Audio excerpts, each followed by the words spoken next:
Hello. Hi, everybody. How are you? How's everybody out there?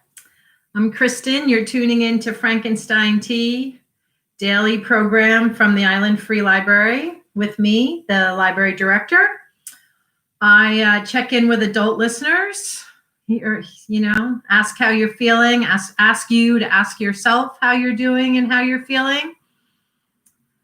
We do this program every day. It was a way for us to continue to stay connected to our patrons and for the patrons connected to the library. We'll continue to do this program every day as we keep moving through COVID and all its different phases.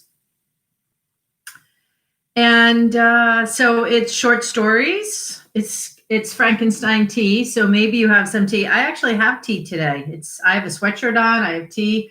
I've been outside and it's warm in the sun, but I'm good with a sweatshirt and some tea today. My tea's hot, so I was just in the kitchen and I got a glass of water. When I came through, I heard the 3 o'clock boat, so I know I'm right on time. I heard the 3 o'clock boat leaving. I heard the horn. It's kind of like my own, well, probably lots of people can hear it, but it's how we tell time in this house. So how are you feeling? Everybody okay? My mom didn't feel so good this morning. How you feeling, Mom? Better? Can be a lot, this COVID can be a lot on your body, whether you get the virus or not, right? Just processing it, and it's a lot of, anxiety, and we gotta, take care of our mental health and our physical health, and a lot going on. So Frankenstein tea is a chance for you to sit back, take a second, sit back, maybe do a chore while you listen to me, but maybe not, right? Maybe just have a sip of water, come inside, regroup for the afternoon. How can you have the best possible afternoon out there? Think about that for a minute. And I read stories. So I'm at home today. And people know when I'm home, I read from my son's textbook, which has a few more stories left. Not a ton. We've done this book some justice here. We've read a lot. But there's a few more we haven't heard. And we haven't heard this story, although I've read this author before. This will be Margaret Atwood today.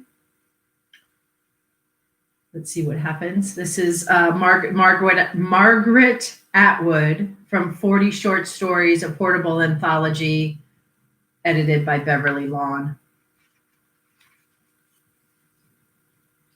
This short story is called Happy Endings by Margaret Atwood. John and Mary meet.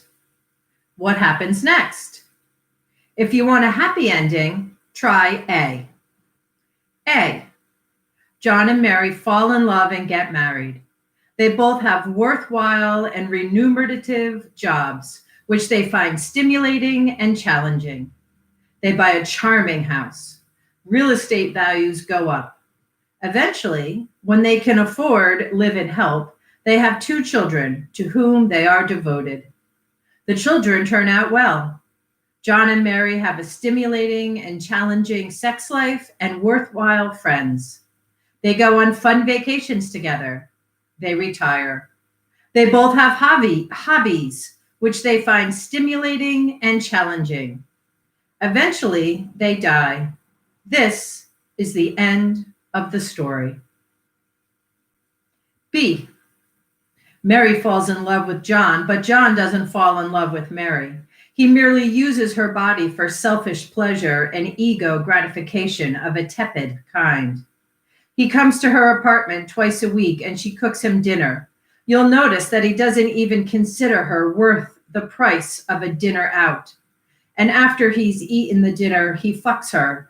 And after that, he falls asleep while she does the dishes so he won't think she's untidy, having all those dirty dishes lying around, and puts on fresh lipstick so she'll look good when he wakes up. But when he wakes up, he doesn't even notice. He puts on his socks and his shorts and his pants and his shirt and his tie and his shoes, the reverse order from which the one in which he took them off. He doesn't take off Mary's clothes. She takes them off herself. She acts as if she's dying for it every time. Not because she likes sex exactly. She doesn't. But she wants John to think she does, because if they do it often enough, surely he'll get used to her. He'll come to depend on her, and they will get married. But John goes out the door with hardly so much as a good night, and 3 days later he turns up at 6 o'clock, and they do the whole thing over again. Mary gets run down. Crying is bad for your face. Everyone knows that, and so does Mary, but she can't stop. People at work notice. Her friends tell her John is a rat, a pig, a dog. He isn't even good enough for her, but she can't believe it. Inside John, she thinks, is another John who is much nicer. This other John will emerge like a butterfly from a cocoon, a jack from a box, a pit from a prune. If the first John is only squeezed enough. One evening, John complains about the food. He has never complained about the food before. Mary is hurt. Her friends tell her they've seen him in a restaurant with another woman whose name is Madge. It's not even Madge that finally gets to Mary. It's the restaurant. John has never taken Mary to a restaurant. Mary collects all the sleeping pills and aspirins she can find and takes them and half a bottle of sherry. You can see what kind of woman she is by the fact that it's not even whiskey. She leaves a note for John. She hopes he'll discover her and get her to the hospital in time and repent, and then they can get married. But this fails to happen, and she dies. John marries Madge, and everything continues as in A. C. John, who was an older man, falls in love with Mary, and Mary, who is only 22, feels sorry for him because he's worried about his hair falling out. She sleeps with him even though she's not in love with him. She met him at work. She's in love with someone called James, who is 22 also and not yet ready to settle down. John, on the contrary, settled down long ago. This is what is bothering him. John has a steady, respectable job and is getting ahead in his field. But Mary isn't impressed by him. She's impressed by James, who has a motorcycle and a fabulous record collection. But James is often away on his motorcycle, being free. Freedom isn't the same for girls. So in the meantime, Mary spends Thursday evenings with John. Thursdays are the only days John can get away. John is married to a woman called Madge, and they have 2 children, a charming house, which they bought just before the real estate values went up, and hobbies, which they find stimulating and challenging when they have the time. John tells Mary how important she is to him, but of course he can't leave his wife because a commitment is a commitment. He goes on about this more than is necessary, and Mary finds it boring. But older men can keep it up longer, so on the whole, she has a fairly good time.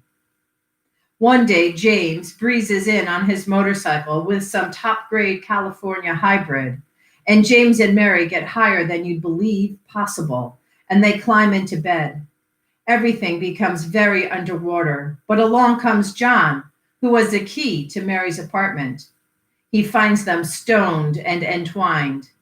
He's hardly in any position to be jealous, considering Madge, but nevertheless, he's overcome with despair. Finally, he's middle-aged.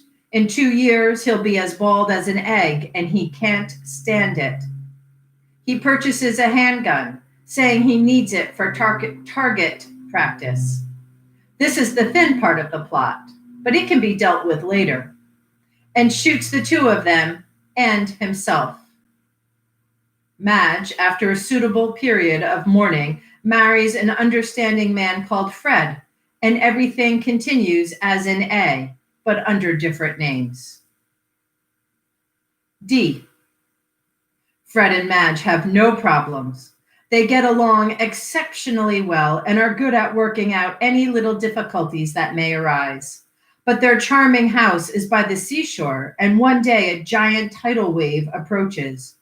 Real estate values go down. The rest of the story is about what caused the tidal wave and how they escape from it. They do, though thousands drown. But Fred and Madge are virtuous and lucky. Finally, on high ground, they clasp each other, wet and dripping and grateful, and continue as in A. E. Yes, but Fred has a bad heart. The rest of the story is about how kind and understanding they both are until Fred dies. Then Madge devotes herself to charity work until the end of A. If you like, it can be Madge, Cancer, guilty and confused, and bird watching. F. If you think this is all too bourgeois, make John a revolutionary and marry a counter-espionage agent and see how far that gets you. Remember, this is Canada. You'll still end up with A, though in between you may get a lustful, brawling saga of passionate involvement, a chronicle of our times, sort of. You'll have to face it. The endings are the same, however you slice it. Don't be deluded by any other endings. They're all fake, either deliberately fake with malicious intent to deceive, or just motivated by excessive optimism, if not by downright sentimentality. The only authentic ending is the one provided here. John and Mary die. John and Mary die. John and Mary die. So much for endings. Beginnings are always more fun. True connoisseurs, however, are known to favor the stretch in between, since it's the hardest to do anything with. That's about all that can be said for plots, which anyway are just one thing after another, a what and a what and a what. Now try how and why.